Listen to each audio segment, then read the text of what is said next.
Hello everyone, good morning, नमस्ते। मैं Anita real vlog के एक और व्लॉग वीडियो में आपका स्वागत है। कैसे हैं आप सब? उम्मीद करती हूँ सब अच्छे होंगे। अगर आप चैनल पे पहली बार विजिट कर रहे हैं तो चैनल को सब्सक्राइब कर लीजिएगा, कमेंट कीजिएगा और वीडियो को पूरा देखिएगा। तो ये उसी शाम का वीडियो है जिस दिन हमने ऊपर वाले रूम की क्लीनिंग की थी। तो मैंने उस दिन शाम को पुलाव बनाया था क्योंकि मेरा मन कर रहा था चावल और सब्ज़ी खाने का। तो हस्बैंड ने कहा कि पुलाव बना लो, यानी नमकीन चावल हम बोलते हैं इसको। तो उसके बाद फिर ये सुबह है तो मैं दो तीन कुछ बर्तन तो शाम के रह गए थे, जैसे चावल वगैरह बनाए थे, नमकीन चावल। और कुछ सुबह जैसे बच्चों को दूध दिया, दूध लेके आए, लस्सी वगैरह के और चाय के बर्तन। तो मैं सारे ही इकट्ठे करके साफ़ कर लेती हूँ क्योंकि 3 आए हैं तब से काम ही काम हो रहा है। कभी सफाई का, कभी कपड़ों का, कभी कुछ, और वैसे भी थके हारे ही आते हैं। तो इधर पानी वगैरह जैसे ड्रम वगैरह में इकट्ठा या फिर टंकियाँ रहती हैं हमारे इधर, कम से कम 2 से 3 टंकियाँ हैं पानी की। और पानी इधर 3 से 4 दिन के इंटरवल में आता है, तो मतलब 3-4 दिन, तीसरे दिन या चौथे दिन पानी आता है। लेकिन अभी मेरे को आए इधर 4 दिन हो गए हैं लेकिन पानी नहीं आया है। मेरे आने से 1 दिन पहले ही आया था। तो इधर गर्मियों में खासकर ये जो गर्मी के दिन होते हैं, जब मार्च, अप्रैल, मई ऐसे महीनों में जब ज़्यादा गर्मी रहती है तो डिग्गी वगैरह में पानी सूख जाता है। तो पानी मतलब पानी नहीं होता, तो फिर पानी आता भी नहीं है। जब डिग्गी में पानी रहता है तभी आता है। तो अभी डिग्गी में पानी है ही नहीं, तो इधर कैसे भेजें, मतलब पानी कैसे छोड़े। इधर छोड़ना पड़ता है, जैसे मतलब पार्ट बना रखे हैं, पहले इधर आएगा, पहले इधर, तो ऐसे करके सारे कपड़े धुल दिए थे। और मैंने कपड़ों का जो पानी है, जिनमें से कपड़े मैंने खंगाले थे, वो पानी वेस्ट नहीं किया था। और जो सर्फ का पानी बचा था, मैंने उसमें ये टेडी था गंदा हो रखा था धूल मिट्टी में, तो मैंने इसको धुल दिया था। एकदम काला पानी हो गया था, फिर भी मैंने इसको नहीं फेंका था। इसमें जो स्लैब वगैरह से जो उतरे थे ना कागज़ वगैरह, जो स्लैब पे बिछा रखे थे, क्योंकि अंदर वाले रूम की चल रही है क्लीनिंग, तो उन पे से जो उतारे थे वो इसमें डाल के धुल दिए थे ताकि पानी ख़राब ना हो और कम पानी लगे और काम भी हो जाए। तो बस इधर मैंने सारे कपड़े धुल दिए हैं, जितना कम पानी लगे उतने कम पानी में कोशिश करते हुए। और इन कपड़ों में मुझे देना है नील, तो इनको मैं वापस रख दूँगी जो वाइट कलर के हैं। और बाकी के जो कपड़े थे मेरे और हस्बैंड के, मैंने दीवार के साइड 2 रस्सियाँ बांध रखी है, तो उन पे मैंने सुखा दिए थे ताकि आने जाने में तो दिक्कत ना बने, क्योंकि काफ़ी नीचे तक लटकते हैं ये कपड़े। और बीच में जो है डोरी, उधर मैं ये शिकौर चिरा के सुखा दूँगी। और 3 से 4 घंटे में कपड़े सूख जाते हैं। मतलब मैंने काम किया जब तक तो कपड़े सूख भी गए थे, और मैंने उतार के अंदर रख दिए थे, नहीं तो फिर इनका कलर फेड हो जाता है। और ये जो घर है ये बहुत पुराने हैं, मतलब मैं ज़्यादा मतलब श्योर नहीं हूँ, पक्का नहीं हूँ, लेकिन कम से कम भी 40 साल 45 साल पुराने ये घर हैं जो बनाए हुए हैं। बस समय समय पे ना, टाइम टाइम पे, जैसे ये कुछ ऐसी चीज़ें होती है जो बिल्कुल ख़राब हो जाती है, तो उन चीज़ों को ठीक कर दिया जाता है। लेकिन बने हुए जो इनका स्ट्रक्चर है वो 40 से 45 साल पुराना है। जैसे ये जो आगे आपको दिख रही है ना, इसको हम बैठक बोलते हैं, बैठक बोलते हैं, जिसकी आपको छत दिखाई दे रही है। तो ये ख़राब हो गई थी, तो इसकी छत उखाड़ के और नई छत लगा दी, बस इतना ही होता है। बाकी और कुछ छेड़छाड़ नहीं की गई है। और दीवारों पे जैसे कभी 2-3 3-4 साल में पेंट वगैरह हो जाता है। मेरी शादी में हुआ था, उसके बाद 1 ही बार हुआ है। और कभी जैसे टूट फूट कहीं से हो जाती है तो उसको सीमेंट से भर दिया जाता है। बाकी इसमें कुछ छेड़छाड़ नहीं की जाती। टैब वगैरह किचन में, कोई सिंक वगैरह ऐसा कुछ नहीं होता। किचन भी बहुत ज़्यादा पुरानी है, अगर आप मेरे वीडियो देखते हैं तो आपको पता होगा। उसमें बस एक स्लैब है और नीचे गैस चूल्हा रखा गया है। और जैसे ये जो बाहर सिलेंडर रखा है ना, इसका कनेक्शन ऐसे दीवार से होल करके बाथरूम में जो गैस गीजर रहता है उसका कनेक्शन दिया गया है, और ऊपर पानी की टंकी रखी हुई है। तो बस ऐसे ही जो चीज़ें ज़्यादा ज़रूरी होती है उनको करवा लेते हैं। बाकी बिल्कुल सादा और देसी जीवन रहता है। कुछ ऐसे ये नहीं है कि मतलब जैसे पानी का कोई ख़ास सुविधा इधर नहीं है, लेकिन जो अभी फ़िलहाल में घर बन रहे हैं ना, उनमें मतलब जैसे ये है कि सारी सुविधाएं मतलब युक्त ऐसे बनवा रहे हैं, जैसे मॉड्यूलर किचन भी रहते हैं, सिंक भी रहता है। और जैसे पानी का जो स्टोरेज होती है, जिसको ज़मीन में बनाते हैं, हमारे हौद बोलते हैं।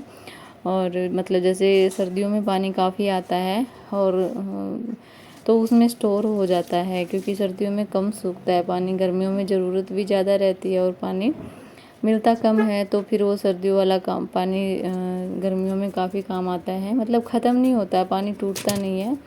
जितने दिन में आएगा तो वो फिर और स्टोर हो जाएगा। हस्बैंड ने सारा कचरा जो चूल्हे के आगे इकट्ठा रख रखा है वो कम से कम आधे से भी ऊपर हो गया है। और फिर मैं कपड़े सुखा लिए थे मैंने, तो फिर मैं भी इनकी हेल्प करूँगी, क्योंकि एक इंसान के बस की बात नहीं है।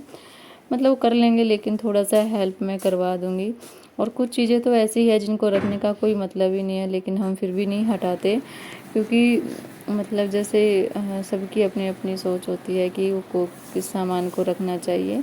बस मैं क्लीनिंग करती हूँ और बस जितने दिन रहना होता है उतने दिन रहते हैं। फिर मेरे को दीवार पे थोड़ा सा धूल दिखी, क्यों तो मैंने खजूर वाली झाड़ू लेके इसको अच्छे से क्लीन कर दिया। वैसे वो कर चुके हैं, पूरा सामान नीचे उतार के। पानी पर काट देगी ना। और ये जो बेड वगैरह है ये भी हमने क्लीन किए थे। और ये जो झूमर रहता है जो शादी के समय बांधा जाता है, इस पे मक्खियों ने मतलब इतना गंद मचा रखा है, धूल मिट्टी सब कुछ इसमें इकट्ठा हो गया है। और इसके जो ये छोटे छोटे बीट्स हैं ना, ये बिल्कुल काले हो गए थे, जो कि मुझे हाथ से रगड़ रगड़ के साफ़ करने पड़े थे। उसको भिगा दिया था मैंने सरफ के पानी में, जो कपड़े धुले थे ना वही पानी बचा हुआ था। उसके बाद फिर मैं झाड़ू लेके आ गई थी बेड के ऊपर। तो इसमें कोई भी ज़रूरी सामान नहीं है, बस ये 2-3 तकिए हैं, ये भी मतलब ठीक ठाक ही हैं। किसी में कपड़ा भरा है, कोई टूटा हुआ है, पर मतलब जब ज़रूरत होती है तो काम आ जाते हैं, इसलिए रखे हुए हैं, जब घर में ज़्यादा लोग आते हैं तो। और वो जो बैग था उसमें तो ऐसे कपड़े हैं जो काम ही नहीं आएंगे, क्योंकि मैं कपड़े फेंकती नहीं हूँ बच्चों के, चाहे वो कैसा भी हो, मैं उनको सफाई वगैरह में यूज करती रहती हूँ। और बहुत सारे कपड़े इधर रखे हुए हैं बच्चों के, जो ना ही तो यशिका को आ रहे हैं अभी और ना ही चिराग को आ रहे हैं, तो मैं रखे रहती हूँ, कभी तो काम आ ही जाएंगे। उसके बाद फिर मैंने झाड़ू लेके बेड को अंदर से क्लीन करना शुरू कर दिया, क्योंकि इसमें इतनी मिट्टी थी, जैसे गद्दा वगैरह ऊपर बिछाते हैं ना, तो उसकी मिट्टी झरझर के बिल्कुल बेड के अंदर इकट्ठा हो गई थी। और मतलब धूल इतनी मतलब महीन और इतनी बारीक थी कि उसको छींके आ रही थी उससे। तो मैंने पूरा बेड के सारे कपड़े निकाल दिए, जो भी ये कंबल वगैरह थे। अब ये कुछ वैसे तो काम आएंगे नहीं, लेकिन मैंने फिर भी रख रखे हैं। तो बस ये तकिए वगैरह, थैली वगैरह, और ये जो ये सिक्का के जन्म के टाइम के छोटे छोटे चिराग के कपड़े हैं, ऐसे कुछ हैं। और ये कोरोना के टाइम पे जो सैनिटाइज़र वगैरह रखते थे ना, ये भी अभी तो मैं जैसे जो चीज़ें इधर छोड़ जाती हूँ ना, जो रह जाती है, तो इनको पता नहीं होता कि यूज कैसे करना है, एक्सपायर है या नहीं। वैसे ये छेड़ते ही नहीं है, तो बहुत सारी चीज़ें 2 साल पहले ही एक्सपायर हो चुकी है। तो जैसे कि पाउडर हो गया, नाइसिल का पाउडर, तेल वगैरह, इनो वगैरह, तो वो मैंने सारी निकाल के अलग से फेंक दी हैं। उनको हम कचरे में डाल देंगे। और इतना सारा मिट्टी निकल के आया था। घड़ी वगैरह भी हमने साथ के साथ क्लीन करके टांग दी थी कपड़ा मार के, क्योंकि धूल जमी हुई थी। और ये कागज़ वगैरह धुल दिए थे, तो उनके ऊपर जो थोड़े मोड़े बर्तन थे वो मैंने वापस जैसे लगे हुए थे वैसे ही लगा दिए थे। कुछ भी छेड़छाड़ हमने नहीं की थी अलग से करने की। जो चीज़ें रखी थी वही रख दी थी हमने वैसे की वैसे। उसको करने के बाद फिर जो ये बेड का सिराना था, ये भी काफ़ी गंदा और धूल से भर गया था, क्योंकि ऊपर से साफ़ किया था तो सारी धूल इसके ऊपर गिर गई थी। तो बस मैंने एक बच्चे की पुरानी सी जो गर्म टी शर्ट रहती है वो लेके उस पानी में भिगो ली थी, और इसको अच्छे से मैं रगड़ रगड़ के क्लीन कर दूँगी, ताकि जो दाग डस्ट है वो सारी क्लीन हो जाए, क्योंकि 1 साल से इसको किसी ने हाथ भी नहीं लगाया होगा, इतना गंदा हो रखा है ये। तो बस मैंने पूरा क्लीन कर दिया था। और जो बेड के जो बीच का जो पोर्शन रहता है ना, इसमें मतलब काफ़ी कपड़े थे जो हमारे यूज के थे और मुझे पता ही नहीं था। अब जब मैंने क्लीन किया तो कुछ लोअर हस्बैंड की टी शर्ट्स वगैरह और टाउल वगैरह इधर ही मैं रख के कई बार चली जाती हूँ, तो मुझे याद नहीं रहता कि क्या चीज़ें उधर रखी है क्या नहीं रखी है, और मैं ले आती हूँ। बस वो क्लीन करके फिर मैं आ गई थी इधर खाना बनाने, क्योंकि 12:30 से भी ऊपर टाइम हो गया था, और मतलब 2 बजे से पहले हम खाना खाते, काफ़ी भूख लग गई थी। तो मैंने बनाई थी गोभी और मटर की सब्ज़ी, थोड़ी ही बनाई थी ताकि दिन तक ही चले। और फिर खाना लगा लिया था हमने, खाना खाया। और खाना खाने के बाद इतनी भी हिम्मत नहीं रहती कि आप नहा लो। बस मैं खाना खा के थोड़ी देर लेटी रही थी। और खाने में था गोभी मटर की सब्ज़ी, रोटी, लस्सी, और हमने प्याज काट ली थी। तो हस्बैंड ना आए तब उन्होंने बच्चों को भी नहला दिया था। तो बस मैंने इनको कपड़े पहना के तेल लगा दिया। यशिका तो तुरंत ही जैसे लेटी हुई ना तो सो गई थी। फिर मैंने बाहर के जो कपड़े सुखाए थे वो सारे उतार के एक अंदर एक जो खटोला रहता है ना छोटी खाट, उसमें रख दिए थे, क्योंकि तूड़ी गिर रही थी पड़ोसियों के कहीं, तो उड़ उड़ के मतलब छोटे छोटे वो उसके ऊपर कपड़ों के ऊपर लग रहे थे। तो बस यहीं तक था मेरा वीडियो, और यशिका को मैंने पैरों पे सुलाया था। तो मिलते हैं नेक्स्ट वीडियो में, तब तक के लिए बाय बाय, टेक केयर।